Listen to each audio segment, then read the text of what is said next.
600 वर्ष पहले भगवान आए थे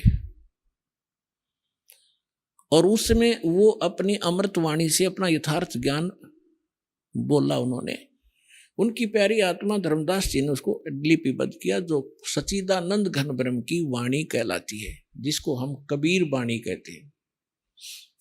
गीता अध्याय नंबर 4 के श्लोक नंबर 32 में यही प्रमाण है कि अब तक मैंने जितने भी आपको साधनाएं बताई हैं अर्जुन, 25 से लेकर 31 तक, चौथे अध्याय के 25 से लेकर 31 तक मंत्र में, तो वो कोई तो देवताओं की पूजा करता है, कोई स्वाध्याय करता है, कोई प्राणायाम अपान की क्रियाओं को करके ही प्रसन्न है, कोई योग अभ्यास करता है और कोई देवताओं की पूजा तक सीमित है। सभी अपनी अपनी साधनाओं को श्रेष्ठ मानते हैं, पापनाशक जानते हैं, लेकिन उस परमेश्वर ने अपने मुख कमल से जो यज्ञों की धार्मिक अनुष्ठानों की जानकारी दी, विस्तार से के साथ दी है, वो तत्व ज्ञान है।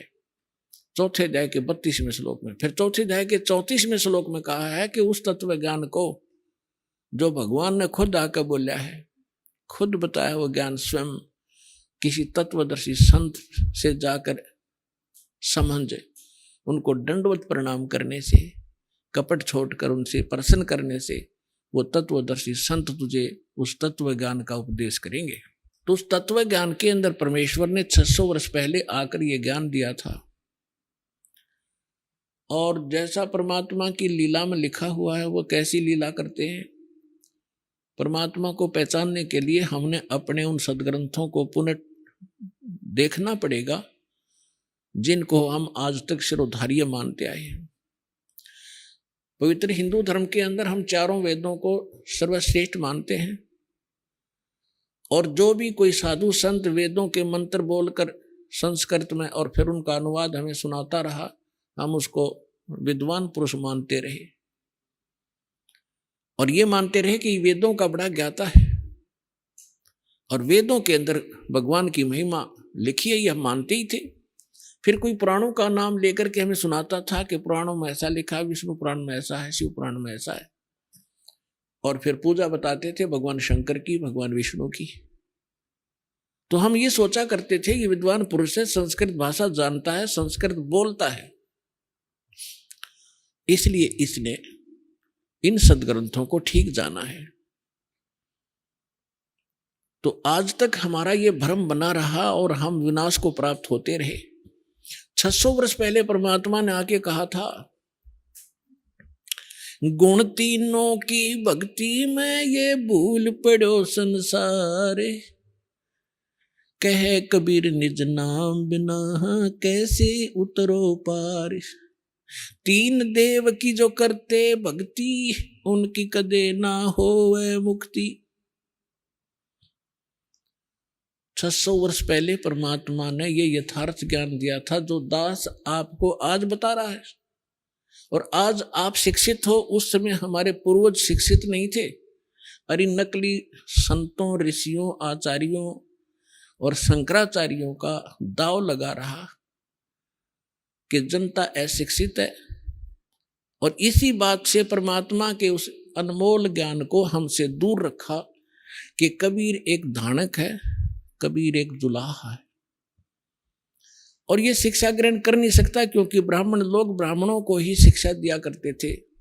संस्कृत पढ़ने का अधिकार केवल ब्राह्मण को ही होता था, अन्य कोई नहीं पढ़ सकता था। जिस समय परमात्मा ये ज्ञान सुनाया करते थे, उस समय ऐसा प्रतिबंध था। यह भी एक कथा सुनाता हूँ आपको, बीच में एक उदाहरण देता हूँ, याद आ गया। हरियाणा के अंदर खरखोदा के पास एक कड़ौली गांव है, कड़ौली। और कड़ौली गांव का एक किसान जाट का लड़का, उसके मन में एक प्रेरणा आई कि भी सदग्रंथों में, वेदों में, पुराणों में परमात्मा का बहुत ही उत्तम ज्ञान लिखा बताते हैं, और मैं संस्कृत भाषा सीखूं और इन सदग्रंथों को समझूं, निस्वार्थ भाव से जनता में वो ज्ञान बताऊं। इस उद्देश्य से उसने कोशिश की कि मैं काशी विद्यापीठ में प्रवेश पाऊं, लेकिन ब्राह्मण ना होने के कारण उसको रिजेक्ट करते रहे। उसको पता लग गया कि ब्राह्मण ही वहां जा करके प्रवेश पा सकता है। तो उसने गांव से झूठा प्रमाण पत्र बनवा लिया।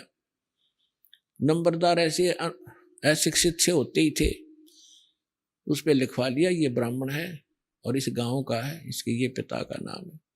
उसका लगवा का अंगूठा और चला गया। अब वहां काशी विद्यापीठ के अंदर 1 नंबर पर आवे प्रत्येक क्लास में, प्रत्येक विषय में। और जब उसकी पढ़ाई पूरी हो ली और उसने अंतिम विदाई लेनी थी अपने प्रिंसिपल से, उस प्रिंसिपल ब्राह्मण के एक लड़की युवा होगी थी, उसका विवाह करना था। और वहां पढ़ने वाले जाने वालों का उद्देश्य एक ही होता था कि जो ज्यादा इंटेलिजेंट ब्राह्मण है वो ज्यादा लोगों को गुमराह कर सकता है और रोजी रोटी बढ़िया कमा सकता है। तो वो लड़का बहुत अच्छा संस्कृत जानता था, बहुत अच्छी कथा सुनाने लग गया था संस्कृत में बोल बोल के। वो कढ़ौली का जाट है। तो उस प्रिंसिपल ने सोचा कि इससे बढ़िया लड़का होनहार नहीं और खूब दुनिया ने ठग सकता है, खूब दुनिया को मूर्ख बना सकता है, बढ़िया प्रवचन करता है, सुरीली आवाज है, बड़ा बेखटक बालक है। तो उसने अब लड़के ने कहा गुरुदेव आशीर्वाद दो आपके बच्चे को और सफल हो मैं अपने फील्ड में। तब उस प्रिंसिपल ने कहा कि भाई मुझे कोई गुरु दक्षिणा नहीं देगा तू, मांगो गुरुजी, मांगो जो आप कहोगे, ऐसे नहीं भाई, वचनबद्ध हो। कहा जी हो गया वचनबद्ध कि मैं अपनी लड़की का रिश्ता आपसे करना चाहता हूं। अब वो फंस गया धर्म संकट में कि मैं जाट ये ब्राह्मण की लड़की, उसमें जात पात बहुत घनी हुआ करती, बाद में पता चलेगा पंचायत होंगी, घनी दुखी कर देंगे ये लोग मुझे। तो उसने साची बतानी पड़ेगी कि गुरुदेव मैं एक बात बताना चाहता हूं जो मैंने आज तक छुपा रखी थी। तक बता भाई। उसने सारी कहानी बता दी कि मैं संस्कृत पढ़ना चाहूं था और मुझे कहीं से कोई सोर्स नहीं मिला संस्कृत पढ़ने का, इसलिए मैंने झूठा प्रमाण पत्र ला रखा। मैं ब्राह्मण नहीं हूं, मैं पंडित नहीं हूं, मैं जाट हूं। इससे वो पंडित जी नाराज हो गए प्रिंसिपल और उसको श्राप दे दिया कि तेरे को ये ताप लगेगा, तूने ब्राह्मण की आत्मा दुखाई है और तूने झूठ बोला है और कसम खा, प्रतिज्ञा कर बोलो क्या कर ली प्रतिज्ञा कि संस्कृत भाषा में कोई लिटरेचर नहीं लिखेगा, संस्कृत भाषा को पढ़ेगा नहीं आज के बाद, ना कोई प्रवचन करेगा।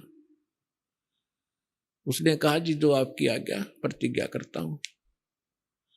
उसको वहीं से बंद कर दिया कि संस्कृत भाषा बोलेगा नहीं, पढ़ेगा नहीं और संस्कृत में प्रवचन नहीं करेगा, क्योंकि उसको मालूम था कि ये अगर प्रवचन करने लगा तो अन्य की रोजी रोटी खत्म कर देगा। तो उसने क्या किया, फिर आकर के एक दादू जी हुए हैं, दादू महात्मा जी, परमेश्वर कबीर जी उनको मिले थे। तो उस दादू पंथ के में जाकर के वो दीक्षित हो गए। वो जो किसान का लड़का था उसने फिर युवा होकर के उसने भक्ति मार्ग पर ही लगना था। उसका नाम था निश्चल दास। वो निश्चल दास फिर दादू पंथ में किसी व्यक्ति यानी संत से दीक्षा लेकर के और उनसे प्राप्त ज्ञान को और कुछ जैसा उन्हें सदग्रंथों को जाना था उसको फिर सिंपल लैंग्वेज में संत भाषा में एक निश्चल दास ग्रंथ बनाया। वो इस दास ने पढ़ा था, लेकिन ये बात कुछ और है, संस्कृत के जान लेने से अध्यात्म में मास्टर नहीं बन जाता। जैसा उसको गुरु मिला उसी तरह का सत्र का ज्ञान उसने उसमें लिखा है, लेकिन वो ज्ञान नहीं है जो दादू जी को परमात्मा मिले थे, और दादू जी वाला ज्ञान उसके ग्रंथ में नहीं है। दास ने खूब पढ़ा। कहने का भाव ये है कि जो दास उदाहरण देना चाहता था कि पहले संस्कृत पढ़ने का अधिकार केवल ब्राह्मण वर्ण को था,